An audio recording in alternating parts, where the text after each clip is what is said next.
정치의 마수다 최병천 신성장경제연구소장, 김종혁 전 국민의힘 최고위원과 함께 이야기 나누겠습니다. 어서 오세요. 반갑습니다. 안녕하세요. 네, 오늘 오전 서울중앙지법에서 한덕수 전 국무총리에 대한 1심 결심 공판이 진행되고 있습니다. 한 전 총리 12.3 비상계엄을 적극적으로 말리지 않은 등의 혐의로 재판에 넘겨졌고, 내란 특검의 첫 구형 결과이기 때문에 더욱더 관심이 집중이 되고 있습니다.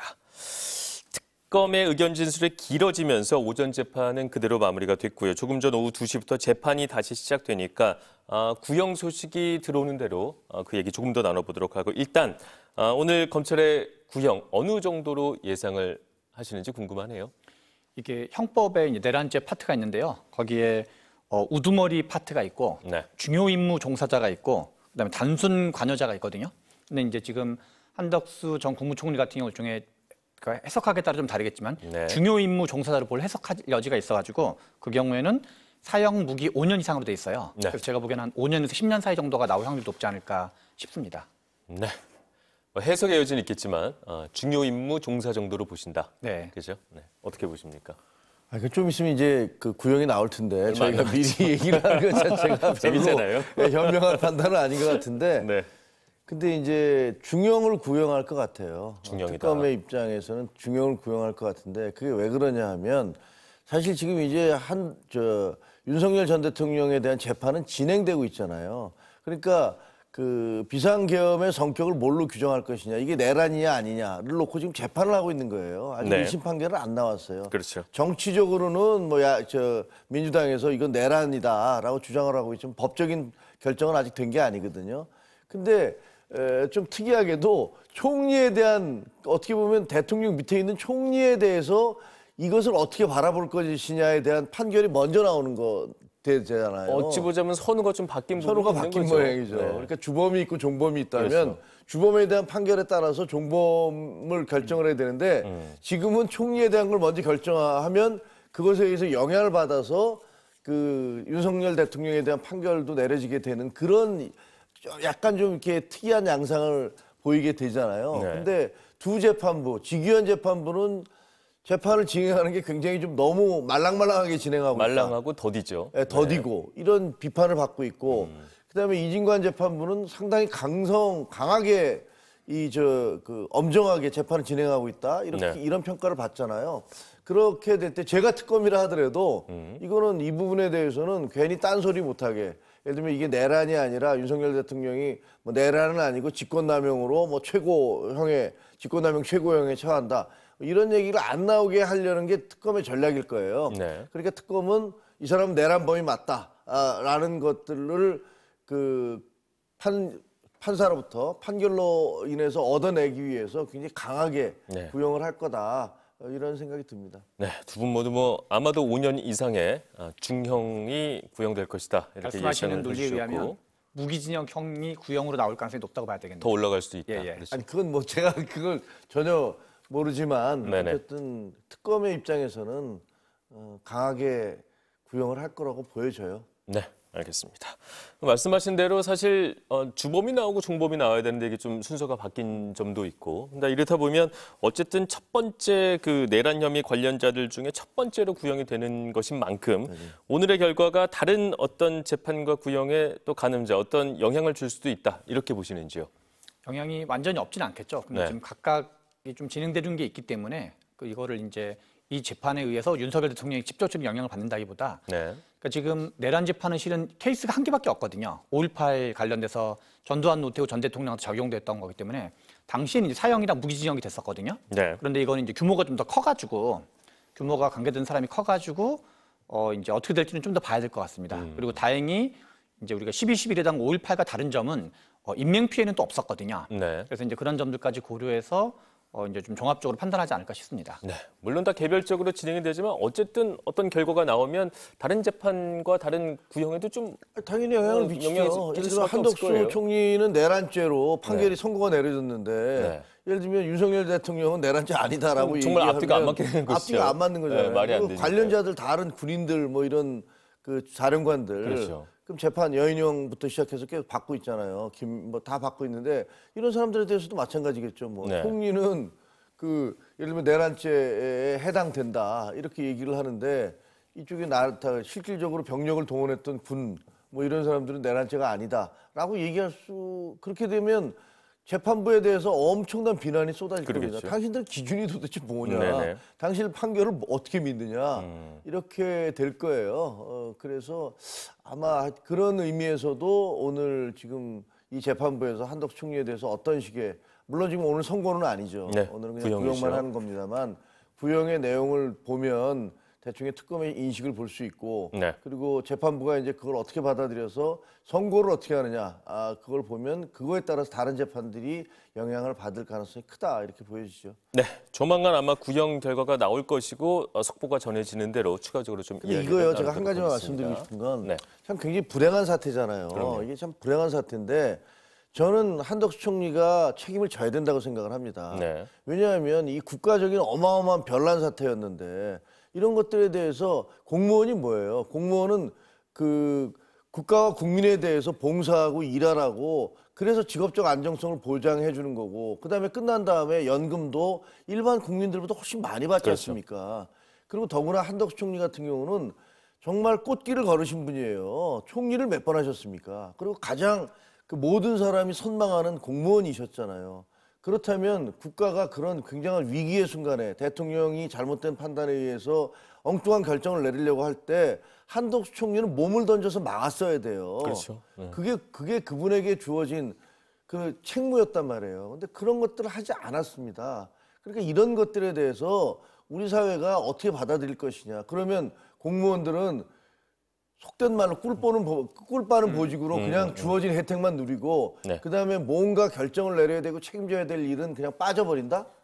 그러면 이게 도대체 대한민국이라는 그 사회가 대한민국이라는 공동체가 유지가 될 수 있겠습니까? 그런 면에서 저것은 뭐 정치적뿐만 아니라 법률적으로도 한덕수 전 총리는 책임을 지셔야 된다 이렇게 생각을 합니다. 그리고 또 대선 후보 번복 논란까지 감내하면서 대선 출마까지 시도하려고 했었으니까 아마 아니, 비판의 일단 수위는 국민들을 더 상대로 높아질 수밖에 거짓말을 없을 너무 많이 거예요. 하셨어요. 그렇죠. 예를 들면 네. 그러고 나서 뭐 기억이 안 난다, 뭐 네네. 공황 상태였다. 근데 자기에게 유리한 것은 다 기억하고 자기에게 불리한 것은 기억하지 못하면 그 국민들이 그거 이해할 수 있겠습니까? 알겠습니다. 구형 소식이 전해지는 대로 또 이야기 이어서 나누도록 하겠습니다. 이번엔 이 얘기를 좀 해보도록 하겠습니다. 김건희 씨가 검찰 인사, 검찰 수사에 개입했다는 의혹이 지금 하나씩 드러나고 있습니다. 김건희 씨가 지난해 박성재 법무부 장관에게 보낸 문자 메시지를 내란 특검이 확보를 했는데 그 내용이 현직 법무부 장관에게 내 수사는 어떻게 되고 있나 이걸 묻는 내용이었고요. 또 김 씨에 대한 수사 의지를 보이는 이원석 검찰총장 등 당시 지휘부죠. 교체하라고 부탁한 정황까지 나왔습니다. 그리고 실제로 인사가 이뤄졌고 어떤 출장 조사라고 하는 이례적인 방법으로 조사가 마무리가 됐었습니다. 자, 이렇게까지 증거들이 나오고 있다면 김건희 씨가 검찰의 인사와 수사에 개입했다. 뭐 이렇게 볼 수 있는 확률이 더 근거가 많아지고 있는 것이죠. 그렇죠. 그리고 실제로 작년 5월에 실제로 말씀하신 대로 이원석 검찰총장이 이제 수사를 한다는 게 한참 막 보도되고 그랬었거든요. 네. 근데 그때 이제 그 일선에 있는 수사 라인들, 뭐 송경호, 김창진, 고용곤 이런 이제 차장급, 부장급 검사들이 대거 이제 교체돼 가지고 이제 실제로 물러나는 일이 있었던 거죠. 그래서 그때도 이제 여러 가지 이제 언론이라든가 정치권에서 문제제기가 있었는데 네. 이건 이제 특검이 이거를 이제 밝혀낸 거죠. 그래서 계속 이제 김건희 전 여사가 계속 전화를 해가지고 내 건 어떻게 되고 있냐? 왜 뭐 김혜경 여사나 뭐 김정숙 여사는 안 하고 있냐? 안 하고 있냐? 이런 걸 하고 실제로 이제 그 당시 이제 박성재 법무부 장관은 계속 그걸 보고를 받았고 네. 그래서 지금 이제 추가로 밝힐 거는 김건희, 윤석열 그 두 명한테 이제 전달했는지를 이제 지금 이제 추가로 하고 있다는 건데 네. 그런 점에서 이게 밝혀지면 이거는 명백하게 어떤 이제 뭐랄까 그 자기의 권한을 뛰어넘는 거 관여로 그렇죠. 봐야 되기 때문에 이거는 뭐 정치적인 문제뿐만 아니라 법률적으로도 충분히 이것이 밝혀만진다라면 이렇게 뭐 빠져나갈 방법이 없는 네. 그리고 실은 어떤 사법적인 문제를 떠나가지고 이 김건희 여사가 그리고 윤석열 대통령도 마찬가지지만 약간 이 사람들은 정말 공적 마인드가 없어도 너무 없다. 그렇죠. 뭐 이렇게 뭐 어디 무슨 외국에 갈 때도 막 무슨 술을 트럭째 가져가가지고 뭐 계속 그 온 사람들 같이 술을 먹는다든가 네. 지금 이제 본인 관련돼서 그냥 법무부 장관한테 전화를 했다는 거죠. 직접 전화를 한 네. 거거든요. 그래서 뭐 여기도 관여하고 저기도 관여하고 보통은 하다못해 관여를 하더라도 뭔가 이렇게 속된 말로 좀 다른 사람을 통해서 하는 것도 아니고 돌려서 가는 방법을 주로 활용을 하겠죠. 네. 일반적으로는. 근데 이제 이 경우는 너무 노골적이고 네. 그냥 뭐 친구한테 전화하듯이 여기도 관여하고 저기도 관여하고 그래서 너무 뭔가 이렇게 공적 마인드라는 게 너무너무 없는 사람들이 참 대통령이 됐다는 것 자체가 네. 부분 모두가 그런 게 참 국민들로부터는 좀 화가 나기도 하고 네. 어쩌다가 이제 이런 사람까지 됐나 이런 생각까지 드는 단면인 것 같습니다. 네. 어쨌든 뭐 이런 전화를 받으면 현직 법무부 장관 입장에서는 참 내가 이런 전화까지 받아야 되나 이런 좀 자괴감도 들지 않았을까 이런 생각도 한번 해보게 되는데 이번 사안 어떻게 보셨습니까? 그게 이제 뭐 사실이겠죠. 뭐 문자가 나왔으니까. 텔레그램에서 거기에. 서로 주고받은 게 나왔다니까 사실일 텐데 그렇다면 김건희 씨는 굉장히 대담하고 뻔뻔스러웠구나라는 생각을 하게 돼요. 아니 우리도 회사 생활 해보잖아요. 아니 편집국장 부인이 우리 저 사회부장 정치부장한테 전화해서 그 기사 왜 그렇게 쓰죠? 요새 내일 기사 뭐 나가요? 이렇게 물어보는 게 말이 됩니까? 이게 가능하겠습니까? 네. 그럼 어떤 회사에서 회장의 부인이 그 사장한테 전화 걸어서 어디하고 계약 빨리 체결하세요. 그다음에 그 전무 이번에 누구 임명하세요. 이렇게 얘기하면 그런 옛날에 그런 게 있었을 수도 있어요. 그러면 네. 이거야말로 우리 기업 드라마에서 보면 거의 미친 X 뭐 이런 식으로 말도 안 되는 짓을 벌이고 있다 이러는 거 아닙니까? 네. 근데 이걸 대통령 부인이 그거를 더구나 2020년대에 하고 있다? 그것도 이제 상식적으로 납득이 안 되잖아요. 네. 근데 그거를 듣고 있는 법무부 장관은 뭐예요? 그것도 참 그래요. 아까 저희가 한덕수 전 총리 얘기한 것처럼 그래서 그 정도 자리에 갔으면 이거 좀 문제 제기도 하고 해야 되는 거 아닌가 이런 생각이 듭니다. 아니 그리고 이거는 말이죠. 그 남편이었던 윤석열 대통령은 그 자기 부인이 그러고 있으면은 좀 말려야죠. 못하게 해야죠 막아야죠. 이거. 말리는 게 아니라. 당신이 대통령이야 왜 그래? 뭐 이렇게 얘기를 해서 막아야 되는데 네. 그러니까 부의제론이 뭐냐 하는 얘기 들었지 않습니까? 이거 보면 무슨 생각이 드냐면요. 옛날에 김건희 씨가 계속 그 한동훈 그 비대위원장한테 문자 계속 보냈잖아요. 네네. 문자 보내면서 뭐 부탁하려고. 그러니까 아예 대꾸를 안 해버리잖아요. 그러니까 그냥 그 대신에 이제 앙심을 품었겠죠. 그거에 대해서. 그런 거 보면 공직자들이 저런 거에 대응을 그래서 그 얘기 듣고 그 여사가 요구하는 대로 인사 다 해주고 그다음에 그 상황 전체 보고를 하고 이게 이게 동네 무슨 구멍가게도 아니고 국가가 이렇게 운영되면 되겠습니까? 그래서 이거는 상당히 좀 문제가 있고 하여튼 이번 그 계엄 사태를 통해서 대한민국의 공무원들, 공직자들, 군인들 뭐 이런 사람들이 과연 어떤 생각을 가지면서 그 복무를 하고 있는지 이런 것들이 굉장히 그 뭐랄까 이면 같은 게 들춰져서 반면 교사를 해야 될 게 많다라는 생각을 하게 됩니다. 네. 영부인이란 어떤 자리인가, 고위공직자란 대체 어떤 자리인가 이런 고민을 던져주는 일련의 사건들입니다.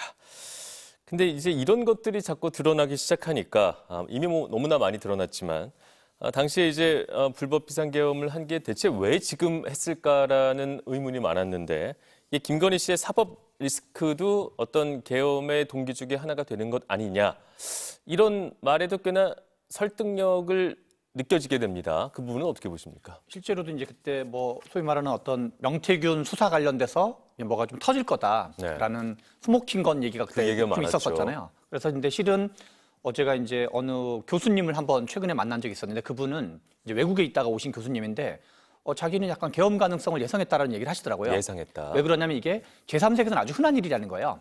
야당이 압도적으로 많고 뭔가 대통령이 안 될 때 약간 권위주의 마인드를 가진 사람은 네. 쓸 수 있는 카드 중에 하나라는 게 이제 약간 선진국에서는 거의 없는 일이지만 약간 독재 국가에서는 좀 꽤 있는 일이기 때문에 그래서 실은 여러 가지 이제 어떤 윤석열 대통령의 캐릭터 문제 그리고 이 사람들이 어떤 가지고 있는 어떤 공적 마인드의 결여 그다음에 이제 명태균 문제를 비롯한 어떤 그 스모킹건 문제 김건희 여사 문제가 실제로는 요거 하나 문제라기보단 여러 가지 복합적인 것이 한꺼번에 작동해가지고 윤석열 지금 전 대통령 관련돼서 특검에서 계속 밝히는 것도 꽤 전부터 뭐 한동훈을 쏴버려야 된다든가 뭐 죽여야 된다든가 아니면 뭐 계엄을 해야 된다든가 이런 얘기가 딱 그냥 12.3 직전에만 나온 게 아니라 그 전부터 꽤 전부터 여러 가지 정황들이 나오고 있거든요. 그래서 실은 뭔가 이렇게 어떤 공적 마인드가 결여된 사람이 거의 뭐 짜증내듯이 계엄을 한 측면이 강해가지고 그리고 실은 계엄의 준비 정도도 되게 허술했던 거잖아요. 상대적으로. 네.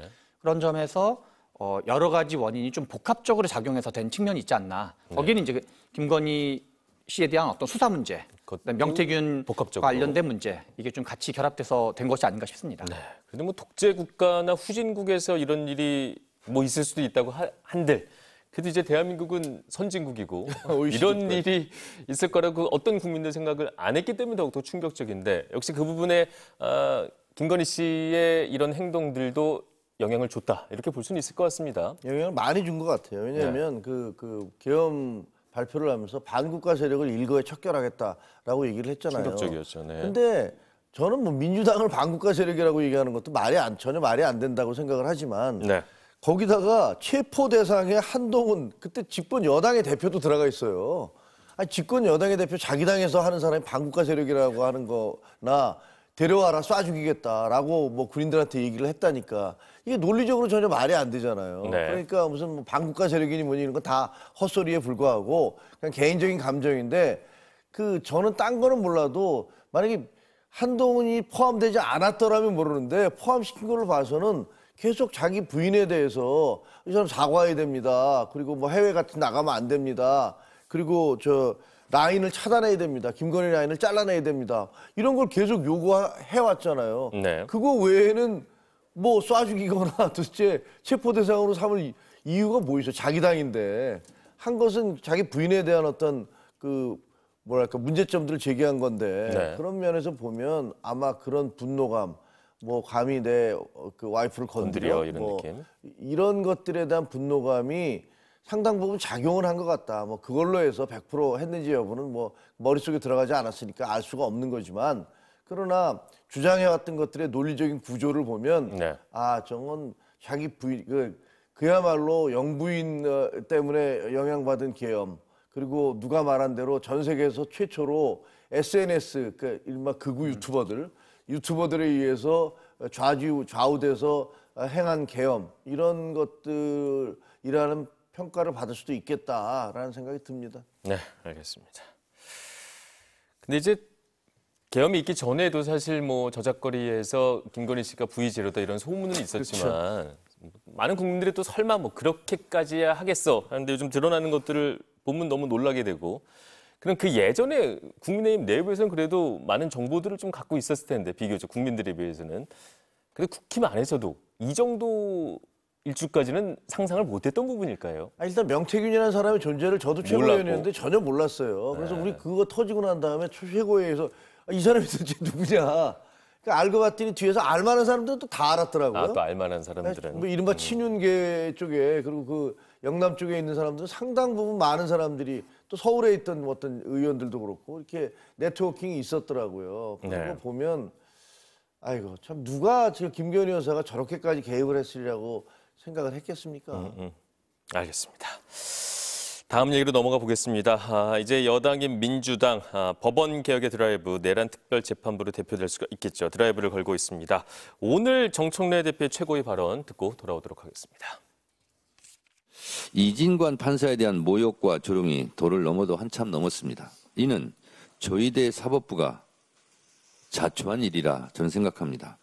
지기현 판사의 코미디 같은 이해할 수 없는 재판 진행, 이진관 판사에 대한 정반대의 모욕은 조희대 사법부의 한 단면을 상징적으로 보여주고 있습니다. 조희대 대법원은 지금 뭘 하고 있습니까? 내란 재판이 정해진 기한 내 신속히 진행할 수 있도록 지휘하는 책임은 조희대 사법부 왜 내팽개치고 있습니까? 이런 상황이니 내란 전담 재판부를 설치하라는 국민의 요구가 커지고 있는 겁니다.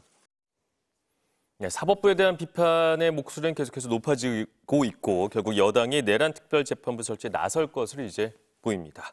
지금 윤 전 대통령 내란 재판 1심이 진행 중인데 특별재판부를 구성해서 2심부터 맡아서 어떤 위헌 논란을 좀 피해가겠다 이런 구상으로 보이는데 어떻게 평가하십니까? 이게 이제 기존의 어떤 지기현 재판부라든가 조희대 대법원장에 대한 비판 부분과 대안을 어떻게 할 거냐 문제는 좀 구분할 필요가 있는 것 같아요. 비판은 이제 국민들도 많이 어떤 좀 문제의식을 가지고 있고 그리고 시간도 왜 이렇게 오래 걸리냐, 뭔가 속도감이 늦는 거 아니냐. 그리고 뭐 지난 대선 과정에서 또 조희대 대법원장에 대한 여러 가지 비판의 목소리를 포함해가지고 저는 이제 정청래 대표가 말한 것 중에 저런 주장들은 상당히 일리가 있다고 생각을 해요. 그런데 그 해법으로 내란 전담 재판부가 적절한 해법이냐, 그거는 좀 약간 구분할 필요가 있는 것 같아요. 네. 왜냐하면 실은 이게 이제 처음 나온 얘기가 아니라 몇 달 전에 한번 나왔다가 이제 9월, 10월 경에 나왔다가 위헌 논란 예, 때문에 이제 수그러들었어요. 수그러들었던 거잖아요. 네. 그러면 그 문제는 지금 해결된 거냐? 1심이 아니라 2심이면 뭐 그게 해당 안 되는 거냐? 우리가 이제 흔히 얘기하는 게 반민특위 사례인데 반민특위는 지난번 논란 과정에서도 많은 게 밝혀지기도 했지만 헌법에 임시헌법에 좀 담겨 있었고 초기부터 담겨 있었고 이거는 이제 좀 약간 사례가 좀 다른 사례여가지고 여러 가지 위헌 논란 해소도 여전히 좀 해결된 바가 덜하고 네. 그다음에 그리고 당내에서는 위헌 논란이 있을 수도 있고 없을 수 있는데 이게 과연 그러면 정치적으로 플러스인지 마이너스인지에서도 야 이게 플러스인지 잘 모르겠다 그런 의견이 적지 않게 있던 거거든요. 그래서 어떤 정치적 실익의 문제, 그다음에 위헌 논란, 그걸로 인한 역풍 가능성, 그다음에 국민적 지지 가능성, 그다음에 논리적인 어떤 정합성 이런 걸 고려할 때 저는 이제 지금 얘기는 세게 하고 있지만 실제로 추진할지 좀 봐야 될 것 같다. 왜냐하면 바로 얼마 전까지 검사 항소 관련돼서도 18명의 검사장들이 뭔가 입장을 밝힌 사람에 대해서 고발 조치한다고 그랬는데 결국은 철회했거든요. 그래서 뭔가 쟁점이 붙을 때 센 입장을 표명하는 거랑 실제로 그걸 제도로 추진하는 건 좀 다른 거기 때문에 현재로서 지금 당대표와 원내대표가 입장이 강경한 걸로 보이지만 네. 이걸 법과 제도로 추진할지는 조금 더 지켜볼 여지가 있을 것 같다는 생각이 듭니다. 그럼 말은 강하게 하고 있지만 아직까지 사법부 압박용이지 이걸 정말로 추진한다는 발언까지는 아니라고 이해를 하시는 그렇죠. 거군요. 왜냐하면 정청래 대표가 뭔가 센 얘기를 하시고 뭔가 이렇게 그런 발언을 많이 하시지만 네. 실제로는 그걸 접은 적이 여러 번 있거든요. 앞에서 말한 것처럼 지난번 내란 전담 때도 그렇고 네. 그다음에 이제 18명의 검사장들에 대한 어떤 고발 조치도 결국은 안 한 거거든요. 그래서 저는 이 사안도 이게 이제 어떤 정치라는 건 결국 더하기 빼기를 생각하기 마련인데 더하기 빼기를 생각할 때 이걸 끝까지 갈지는 좀 더 지켜볼 여지가 있는 것 같다는 생각이 듭니다. 알겠습니다. 어떻습니까? 압박용으로 보입니까? 아니면 정말로 할 수도 있다라고 생각을 하십니까? 그 지금 정청래 대표가 그렇게 얘기하잖아요. 이진관 판사에 대한 모욕과 조롱이 도를 넘었다. 저는 100% 동의합니다. 그리고 김용현 전 국방장관 변호인들이 그 재판장에 대해서 이런 식으로 뭐 욕설까지 퍼붓고 조롱하는 것들 이거는 엄벌에 처해야 된다고 생각을 해요. 네. 그리고 이 부분에 대해서 조희대 대법원 뭐 하고 있습니까라고 얘기하는데 법원행정처장이 지금 형사 고발까지 했잖아요. 그러니까 이건 뭐 대응을 하고 있는 건데 근데 다른 사람들이 다 저렇게 얘기해도 정청래 대표는 저렇게 얘기할 자격이 없어요. 왜냐? 아니 대법원장을 조요토미 히데요시라고 무슨 일본의 그 히데요시 얼굴 사진까지 붙여서 법사위에서 그런 조롱이 벌어졌을 때 그거를 제지했습니까? 그리고 그런 거 민주당에서는 그거에 대해서 이거 그대로 있으면 안 된다라고 얘기했습니까? 국회에서 그러면 저 논리에 따르면 다수당으로서 국회에서 문제 삼아서 국회 윤리 소집하고 그렇게 얘기한 의원에 대해서 책임을 물어야 되잖아요. 네. 그런 건 안 하지 않습니까? 그러면 그 재판하는 재판장에 대해서는 그 조롱과 모욕을 하는 것들에서 펄펄 뛰면서 대한민국의 대법원장에 대해서는 그런 식의 조롱이 이루어져도 상관없다는 겁니까? 그러니까 제가 보기에는 저건 자기 모순이에요. 그러니까 정청래 대표는 저런 얘기할 자격이 없습니다.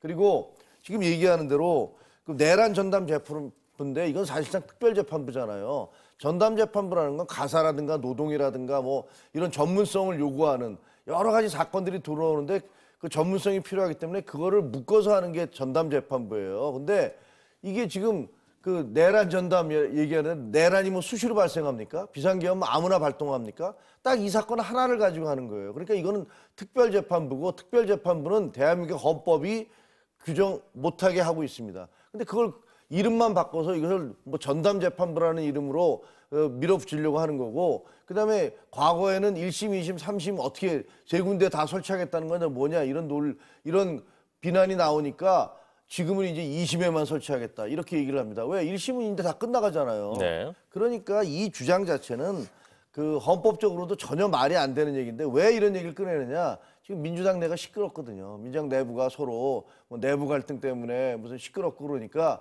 이런 식으로 확 던져서 그 관심을 다른 쪽으로 돌리기 위해서 저런 식의 그 정치적인 정치 공학에 따른 행동을 하고 있는 게 아닌가라는 의심이 듭니다. 그 말씀은 관심을 돌리기 위해서 강하게 이야기를 하고 어차피 논란이 될 것이기 때문에 실제로 이런 제도를 빠지는 거죠, 뭐. 시행하지는 않을 것이다. 아니 못할 거예요. 저걸 어떻게 하겠습니까?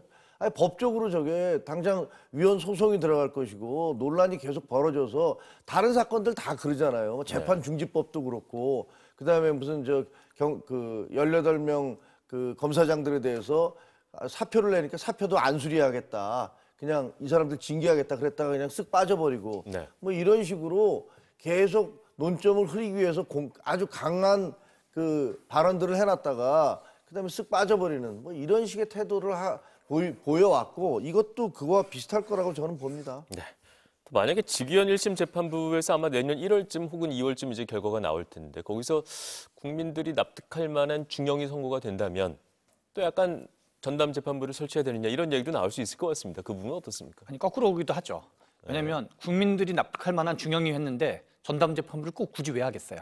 그렇죠. 거꾸로 생각하면. 그래서 말씀하신 대로 저는 이제 뭐 직위원 재판부에 대한 여러 가지 비난이라든가 또 국민들의 어떤 비판이 상당히 합리적인 게 있지만 정말 국민들이 동의하지 않을 정도로 그렇게 마치 뭐 윤석열 대통령이 무죄라든가 내란이 아니라든가 그런 황당무계한 걸 할 수 있을까?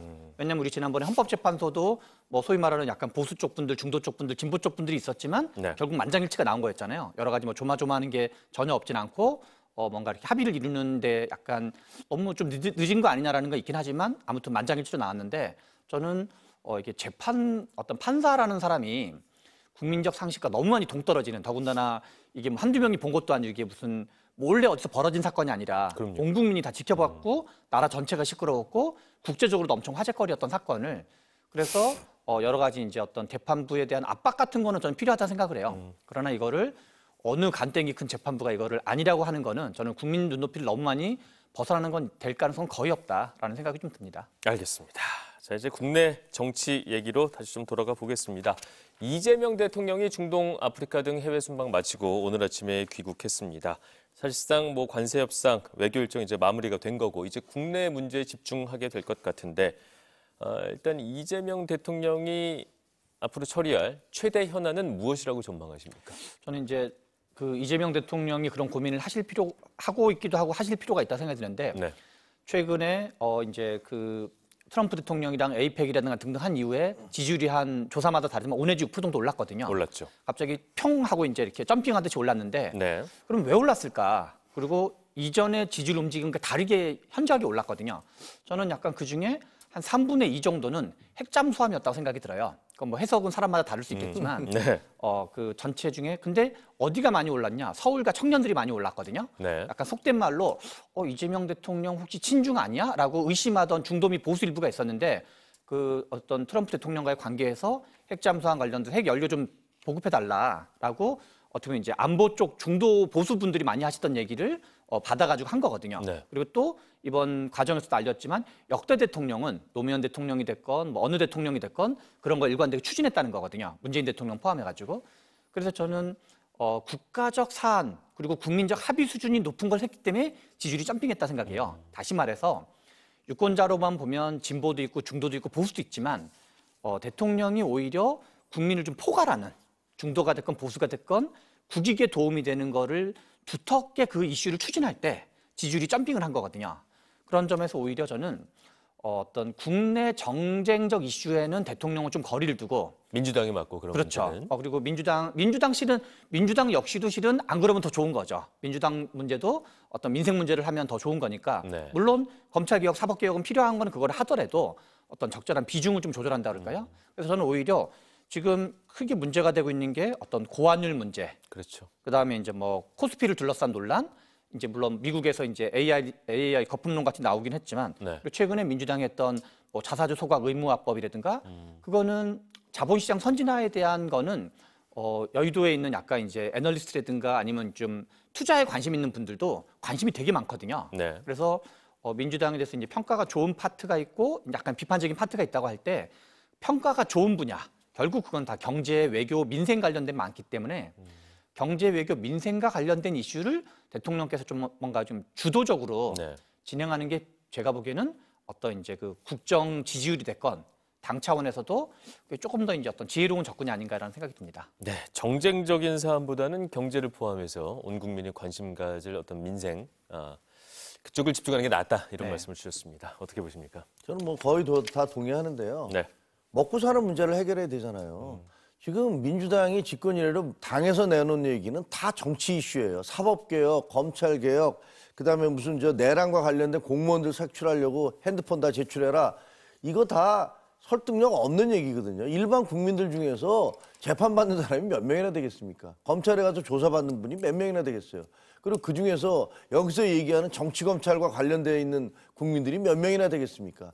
다 그냥 일반 민생사범이라든가 뭐 이런 형사사범으로 재판받거나 그 검찰, 경찰의 수사를 받지 무슨 정치인들이 그렇게 중요하게 생각하는 정치검찰 이런 거 몇 명 안 되거든요. 네. 근데 이분들은 이제 자기들 이슈를 가지고 계속 떠들어대고 있는 거예요. 국민들 이슈하고 상관없는 것들을. 네. 국민들이 궁금한 거냐. 야, 환율 이렇게 올라가는데 우리가 어떻게 되는 거야. 이거 기업들 이러다가 이 수출해갖고 다 적자 보는 거 아니야?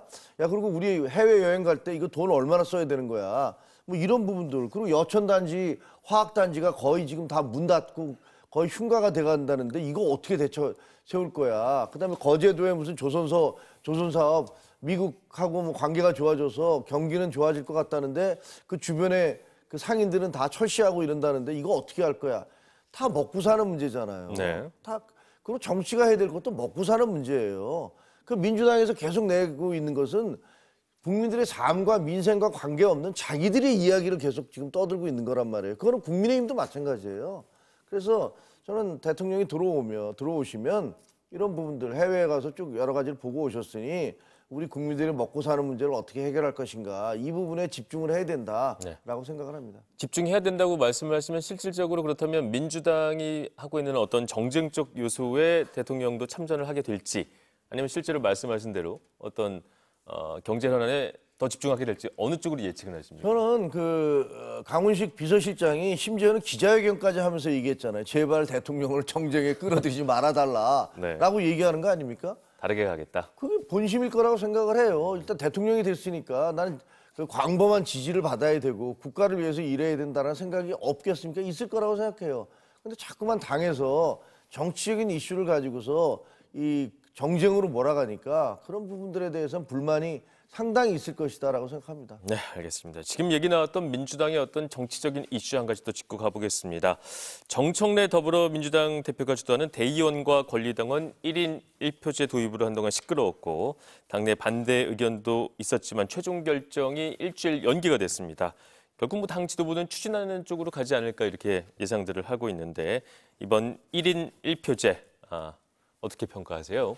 이게 참 과거에 그러니까 대통령의 꿈이 있거나 대통령에 가까운 일정한 정도 팬덤 지지층이 있는 네.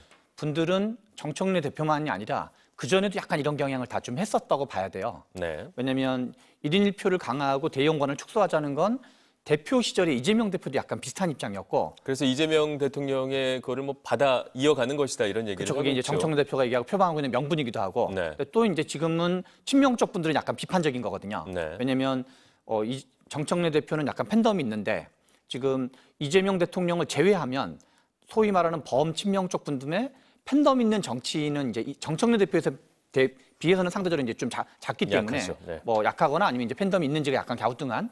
근데 실은 과거에 문재인 전 대통령 같은 경우도 당시 당대표 할 때 어떤 인지도라든가 이런 게 유리하기 때문에 당시에는 좀 여론조사라든가 아니면 당원투표라든가 그때도 이랬거든요. 그래서 실은 그런 경향이 이게 어떤 특정인 한 명의 문제가 아니라 그리고 이제 뭐 넓게 보면 이제 국민의힘도 그런 게 논란들이 여러 가지가 있는데 한국 정치가 약간 팬덤 또는 두터운 어떤 그 지지층 관련된 것이 좀 있어가지고 그러다 보면 오히려 국민들의 어떤 민심 또는 뭔가 대의제 문제, 수기제 문제 서로 이렇게 어떤 수기민주주의 기능이 과연 도움이 되느냐에서 좀 약간 갸우뚱해가지고 지금 그런 측면이 어떤 큰 트렌드가 하나 있는 것 같고 네. 두 번째는 바로 직전에 지난 8월에 이제 민주당 당대표 선거가 있었는데 당시 박찬대 후보와 정청래 후보가 이제 당대표의 핵심으로 붙었던 건데 당시 대의원 선거에서는 박찬대 후보가 이겼어요. 네. 그런데 당대표 선거에서는 이제 거꾸로 압승을 했었거든요. 그래서 대의원에서는 한 6%포인트 정도 박찬대 후보가 이겼고 그리고 이제 권리당원 투표에서는 정청래 후보가 33%포인트 정도로 이겨가지고 이제 어떻게 보면 정청래 대표 입장에서는 권리당원 반영 비율을 높이고 네. 대의원 비율을 낮추는 게 약간 유리해지는 측면이 있기 때문에 차기 이제 내년 8월에 당대표 선거가 있고 그런 이제 총선 공천권이랑도 직결되는 선거이기 때문에 이것이 좀 어떤 이제 뭐 상대적으로 정청래 대표 쪽이든 아니면 좀 이재명 대통령과 가까운 쪽이든 여기가 뭐 이렇게 좀 큰 이해관계가 걸려 있는 사안이어서 네, 알겠습니다. 지금 그런 것 같습니다. 특검에서 내란방조 한덕수 전 총리에게 징역 15년을 구형했다 속보가 나왔습니다. 저희가 중형이 나올 것이라고 예측을 했고 5년 아니면 뭐 무기징역 정도가 아닐까 예측을 했는데 15년이 구형이 됐습니다. 요 15년이라는 숫자 어떻게 평가하십니까? 아까 말씀드린 네. 대로 굉장히 특검에서는 한덕수 총리의 책임을 중하게 보고 거기에 대한 책임을 물은 거죠. 그러니까 사실 15년이라면 뭐 어지간한 공직자가 저런 판결을 받기는 어렵습니다. 저런 구형을 받는 어떤 혐의라 하더라도 네. 참 어려운 거거든요. 근데 이거는 국가에 대한 범죄였던, 국민에 대한 범죄였던 것이고 그것을 막아야 될 입장에 있는 사람이 그걸 하지 않았다라는 것들을 뭐랄까 그걸 꾸짖는 것 같고요. 그다음에 저게 이제 윤석열 전 대통령에 대한 판결 이것도 일종의 염두에 둔 그런 구형이 아닌가 그런 생각이 듭니다. 알겠습니다. 아까 이제 주범 종범 얘기했는데 종범이 15년 구형이 됐으니까 아마 주범에 대해서는 조금 더 높은 형량이 나올 수밖에 없을 것이고 좀 영향을 줄 수밖에 없을 것 같습니다. 사형 무기징역 우리가 이제 몇 년형이 있는데 네. 무기징역 밑에 있는 걸로 가장 높은 게 실은 이제 15년 구형으로 15년이다. 가야 돼가지고 근데 이제 내란 수계는 무기징역하고 사형밖에 없어요. 두 개밖에 없어요. 네, 두 개밖에 없어요. 근데 이제 인정이 앞에서 된다면. 말한 이제 그 아까 말한 중요임무 종사자라든가 가담자에서는 지금 이제 우두머리가 그런 거고, 네. 근데 지금 이거는 이제 우두머리는 윤석열 대통령으로 그렇죠. 본 거고, 본인이죠. 그래서 이제 윤석열 대통령 다음으로는 이제 무기징역에 준하지만 이제 실형 단계인 그러니까 최고형 단계 네. 해서 이제 15년을 해서 한 게 아닌가 싶습니다. 최고형을 구형했다 이렇게 볼 수도 있겠군요. 그러겠죠. 지금 어떤 네, 혐의에 무기징역 대한. 바로 밑에 있는 최고형인 거죠. 그렇죠. 네. 네. 근데 아마 최후 진술이 있을 거 아니에요. 네. 근데 한덕수 총리가 뭐라고 얘기하실지 궁금합니다. 참 궁금하긴 합니다. 근데 네. 뭐 예상되기는 이제 국민께 죄송하다. 근데 난 진짜 몰랐다.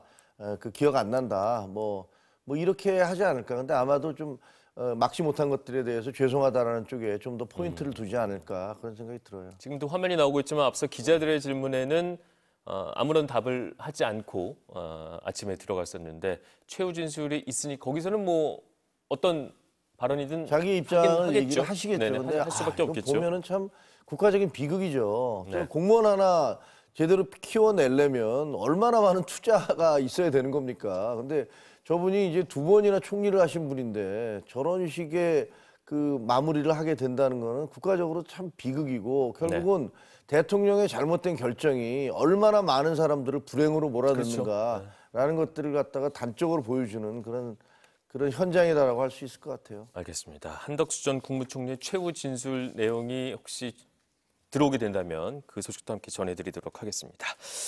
국민의힘 얘기로 좀 넘어가 보도록 하겠습니다. 다음 주가 12.3 비상계엄 사태 1년이 됩니다 벌써. 근데 당내에서는 이제 초선 의원들을 중심으로 반성 또 대국민 사과를 촉구하는 목소리가 이어지고 있습니다. 차례로 들어보겠습니다. 정말 잘못된 일이고 미안한 일이라고 이야기를 해야 된다. 그런 이야기조차도 무서워한다면 보수의 가치가 뭐고 우리가 무엇을 위해서 지금까지 이렇게 싸워왔고 앞으로 사과와 반성은 당연한 일일 것이고요. 네. 12월 3일을 기점으로 우리 국민의힘이 어떻게 바뀔 것인지에 대한 메시지까지 내놔야 된다라고 생각합니다. 저희 입장에서는 진짜 정말 절박하게. 성찰하고 핵심 메시지는 이겁니다. 죄송하고 다시는 실수를 반복하지 않겠다. 네, 보수의 가치, 사과, 반성, 성찰. 12월 3일을 기점으로 이런 단어들이 눈에 띄었습니다. 이런 단어들은 사실 김종혁 전 최고위원이 이제까지 해왔던 얘기들과 결을 같이 하기 때문에 아무도 하실 말씀이 많을 것 같습니다. 길게 해보시죠. 아니, 뭐 그건 아니고 이게 특이한 것은 박수민 의원 같은 경우는 사실은 저분은 친윤 쪽에 가깝다라는 평가를 받았던 분이에요. 그리고 행동도 친윤들과 함께 해왔던 분이로 알려져 있는데 저분까지 나서서 이건 우리가 잘못한 것이다, 사과해야 된다라고 얘기하는 거는 당내에서 분위기가 상당히 달라지고 있다라는 걸 보여주는 것 같아요. 저도 약간 취재를 해보니까 네. 여러 의원들이 야 이거 이대로 가면 우리 큰일 나는 거 아니냐라는 얘기를 하고 있다고 하더라고요. 좀 저희 당이 달라질 수 있는 게 두 번의 계기가 있습니다. 사람이라는 게 한꺼번에 그렇게 될 수는 없는데 이번이 이제 12월 3일 날 비상계엄 1주년 되는 거. 이거 내년만 돼도 2주년 때부터는 좀 얘기가 달라지잖아요. 달라지죠. 예. 그러니까 딱 1년 됐을 때 어떻게 되느냐는 이게 하나가 있고 그다음에 윤석열 전 대통령에 대한 판결. 그게 1월 말에서 2월 초로 예상되잖아요. 근데 그때가 또 다른 변곡점이 될 거예요. 그래서 네. 이번과 그 판결 선고 내려질 때 그 두 번의 그 변화의 가능성이 있는데 저는 어떤 것도 놓쳐서는 안 된다고 생각합니다. 그동안에 뭘 어떻게 해왔든 간에 잘못해올 수도 있는데 그러나 이번에 12월 3일 1년 그 계엄 1년을 맞이해서는 분명히 진솔하게 국민들에게 사과를 드려야 되는데 제가 생각하는 건 이거예요. 이 사과가요. 비상계엄은 국민께 그 여러 가지 고통을 드려서 죄송합니다. 라고만 얘기하면 그건 하나만한 얘기예요. 그렇죠. 네. 왜냐면 그 다음에 탄핵에 대해서 얘기를 해야 되거든요. 그런데 탄핵은 안 됩니다. 라고 얘기하면 이거는 국민 가지고서 뭐 어떻게 보면 나쁘게 얘기하면 우롱하는 얘기예요. 이거는 잘못됐는데 거기에 대한 책임을 져야 되는 것은 책임 못 지겠다라는 얘기 아닙니까? 네. 이런 얘기는 뭐냐면요. 일본이 예를 들어서 한국에 대해서 식민지 지배로 대한민국 국민들에게 다대한 피해를 드린 데 대해서 통속의 염을 갖고 있습니다. 이렇게 얘기한 다음에 그런데 독도는 일본 땅입니다. 그리고 자, 우리 야스쿠니 신사 참배는 우리가 계속 해야겠습니다. 이렇게 얘기하면 우리 국민들이 그거 받아들이겠습니까? 더 화가 나죠. 네. 마찬가지로 만약에 사과를 하시려면 분명하게 계엄은 잘못된 것이었고 그것을 우리가 일부는 막았었지만 나머지 사람들이 적극적으로 막지 않은 것들도 죄송하게 생각하고 그리고 탄핵은 거기에 대해 책임지지 않기 때문에 본인이 조기 퇴진하겠다고 그랬다 입장을 바꿨기 때문에 그것은 어쩔 수 없는 것이었다라는 것들을 분명히 밝혀야 그래야 국민들이 납득하실 거다라고 저는 생각하는데 이게 뭐 제 개인의 입장이고 아마 우리 당 지도부가 그렇게 할까 아마 안 할 가능성도 크지 않을까 이렇게 생각이 듭니다. 근데 말씀하신 대로 당내 취재를 해보니 경각심은 예전에 비해서 훨씬 더 높아진 건 사실이나 맞습니다. 그렇다고 그 경각심이 높아졌다고 해서 지도부가 그런 판단을 하지는 않을 것이다 이런 예측이 지도부에 계속 요구하고 있다고 그래요. 그 의원들이 이거 이대로 넘어가면 안 된다라고 얘기하고 있는데 뭐 응답이 없다고 그러더라고요. 응답은 없다. 그러니까 이제 그렇게 볼 수 있는 것 중에 하나가 네. 현재 이제 장동혁 대표 입장에서는 소위 말하는 윤어게인 세력을 등에 업고 그리고 이제 탄핵에 대해서 비판적이고 탄핵은 잘못됐다. 윤석열 대통령의 계엄은 뭐 불가피하다. 또는 뭐 지난 대선은 어떤 조작 선거였다, 부정 선거였다. 또는 이제 뭐 중국 간첩들이 개입했다. 이런 생각을 하는 분들이 적지 않은 세력을 등에 업고 장동혁 대표가 됐기 때문에 네. 말씀하신 대로 무엇을 잘못했는지 진솔하게 사과해야지 국민들이 이제 국민의힘이 바뀌는구나라고 생각을 할 텐데 장동혁 대표 입장에서는 그거는 본인의 지지 기반을 흔드는 거거든요. 그럴 수 있죠. 본인의 지지 기반을 흔드는 거기 때문에 그냥 약간 좀 지지 기반이 침해되지 않는 상태에서 또 국민들이 너무 많이 기분 나쁘지 않은 정도 얘기. 그러니까 잘못하긴 했는데 뭘 잘못했는지 모르겠지만 아무튼 기분 나쁘게 해서 국민들한테 심려를 끼쳐 죄송하다라는 좀 약간 최대한 하나만한 사과 같은 거를 네. 그런 식으로 약간 두루뭉실하고 하나만하고 정치적으로 별로 의미 없는 그냥 하는 신용만 하는 그런 걸로 할 가능성이 적지 않지 않나라는 생각이 듭니다. 그리고 만약에 본인들이 이제 사과를 했다고 하면은 그 후속 조치가 있어야 되는 겁니다. 그렇죠. 말로만 사과하면 그게 없죠. 진정성이 없는 거잖아요. 그러면 그 다음에 우리는 어떤 후속 조치를 취해야 되느냐. 당내에서 윤 어게인을 계속 주장하는 사람들, 이런 사람들을 그런 얘기 못하게 해야 되죠. 그리고 당내에서 뭐 남들에 대해서 이렇게 폄하 발언하고 비하 발언하는 사람들을 못하게 해야 되는 거고요. 네. 뭐 그런 것들이 근데 후속 조치로 이어져야 되는데 그래서 저희가 완전히 달라진 당이다라는 것들을 보여줘야 되는데 지금 그 12월 2일까지 장외 집회를 계속 한다고 하잖아요. 그러니까 그렇게 장외 집회를 12월 2일까지 하다가 12월 3일 날 갑자기 확 또 볼 수 이렇게 있을까? 돌긴 어렵다. 그건 좀 쉽지 않을 것 같아요. 그럼 하나 궁금한 건 만약 이번에 12.3 1주년을 맞아서 적절한 사과를 하지 않는다면 그 후에 국힘 내부 상황은 다음 지방선거까지 이 흐름 그대로 가게 되는 겁니까? 아니면 어떤 또 추동할 수 있는 힘이 나올 수가 있는 것입니까? 그건 제가 보기에는 뭐 그 변곡점이라는 게 있는데 그 변곡점 하나가 통과돼 버리는 거죠. 아무것도 그렇죠. 없이 바뀌지 않은 상태로 넘어가는 거니까. 그 다음 그럴 경우에 변곡점은 있는 것입니까? 그러니까 아까 말씀드린 대로 윤석열 전 대통령에 대한 선고에 그때 맞춰서. 1월 말과 2월 초가 있는데 그 이전에 아마 당내에서 굉장히 시끄러울 거예요. 무글무글하면서. 만약에 아무 의견도 표시하지 않고 그냥 넘어가 버린다? 그러면 이른바 합리적이고 온건 보수에 속하는 그리고 뭐 대통령에 대해서 좀 뭐랄까 좀 우호적이거나 동정적인 생각을 가졌던 사람들조차도 1년이 지난 다음에 보니까 야 이거 굉장히 문제가 많았구나라는 것들이 확인되고 있잖아요. 네. 그러니까 그런 분들이 가만히 있을까? 저는 좀 굉장히 시끄러워질 것 같다라는 생각이 들어요. 알겠습니다. 검찰의 대장동 항소 포기, 국민의힘이 장외투쟁까지 했었었는데 최근 다소 좀 힘이 떨어진 것 같기도 합니다. 여야가 국정조사를 두고 이견이 있었는데 국민의힘 송원석 원내대표가 국조를 법사위 차원에서 하는 것에도 협의할 용의가 있다. 이렇게 한 발 물러서긴 했습니다. 근데 여당에서는 사실 이 대장동 문제 굳이 얘기할 필요가 있냐 이런 또 분위기가 형성됐다는 소리도 있습니다. 이거 뭐 어떻게 보십니까? 실은 당시에 그러니까 대통령 지지율은 오히려 오르고 네. 그런데 항소 포기가 바람직하냐 아니냐 그러면 바람직하지 않다, 좀 문제가 있다라는 여론이 더 많았거든요. 네. 그래서 실은 민주당 입장에 생각을 하면 이게 이 이슈를 계속 가져가는 게 유리한 거냐 불리한 거냐 문제가 있는데 유리하다고 생각하진 않는 거죠, 당연히. 불리하다고 보는 이게 것이죠. 좀 이제 이슈가 덜 될수록 좋은 건데. 네. 그런데 실은 그러면 왜 이거에 대해서는 좀 비판적인 여론이 많은데 왜 그동안 대통령 지지율이나 그다음에 민주당 지지율은 상대적으로 건재했냐? 네. 그거는 장동혁 대표가 이렇게 얘기하는 것에 대해서 민주당이 이렇게 얘기하는 것에 대해서 너네는 잘하고 있냐? 우리가 실은 메시지 문제도 있지만 사람이라는 게 실제로 메신저 문제가 작동하는 게 사실이거든요. 네. 똑같은 얘기도 어떤 믿을 만한 사람이 하는 거랑 좀 불신하는 사람이 얘기하는 거를 국민들은 다르게 받아들일 수밖에 없는 건데 그래서 실은 국민의힘에 대한 어떤 여러 가지 비판적 문제의식, 장동영 체제에 대한 게 깔려 있는 거기 때문에 네. 두 번째는 이게 문제는 있지만 그 국민들이 느끼기에는 야 이게 내가 먹고 사는 문제라든가 그런 거랑 이게 관련 있는 거냐 이게 좀 뭐 잘 좀 했으면 좋긴 하겠지만 그래서 어떤 강도의 문제라 그럴까요? 네. 문제의식에 대한 강도라든가 그런 것이 국민들이 느끼는 체감에서는 좀 그러니까 비판적 의식이 좀 더 많긴 하지만 그래서 굳이 뭐 잘한 것보다는 좀 아니다라는 생각이 많긴 하지만 느끼는 체감도에서는 좀 다르기 때문에 역시 앞에서 이재명 정부가 이왕이면 민생을 잘 챙겼다 하는 것처럼 실은 국힘에게도 똑같이 적용되는 거죠. 네. 이왕이면 국힘도 정쟁적 이슈만 계속 제기하는데 국민들 먹고 사는 거 관련돼서 제대로 된 비판이나 제안을 하면은 더 좋을 텐데 그런 점이 두 가지가 결합돼서 그리고 앞에서 말했던 에이펙의 성과라든가 이런 게 맞물려 가지고 실은 별로 이제 어떤 타이밍상 힘을 별로 못 받은 게 아닌가 싶습니다. 알겠습니다. 네, 오늘 정치마수다는 여기까지 하도록 하겠습니다. 최병천 소장 그리고 김종혁 최고위원과 이야기 나눠봤습니다. 말씀 잘 들었습니다. 고맙습니다. 감사합니다. 감사합니다.